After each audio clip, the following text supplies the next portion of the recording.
నాకు ఫస్ట్ ఇది ఒక్కటమ్మా, ఇందులో ఎక్కడా కూడా ఈరోజు నేను మాట్లాడుతున్నప్పుడు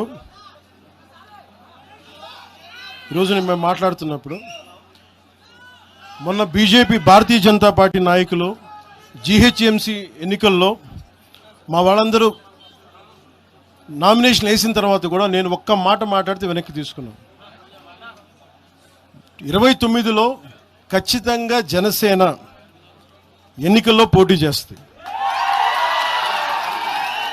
కాకపోతే మీరు అడిగే ప్రశ్న తెలుగుదేశం ఇవన్నీ నాకు తెలియదు, ఎందుకంటే అది ఎవరి పార్టీ వాళ్ళు చెప్పుకోవాలి, నాకు తెలియదు. ప్రామిస్గా చెప్తున్నాను, ఇంకా నాకు మోసం చేయాల్సిన అవసరం లేదు.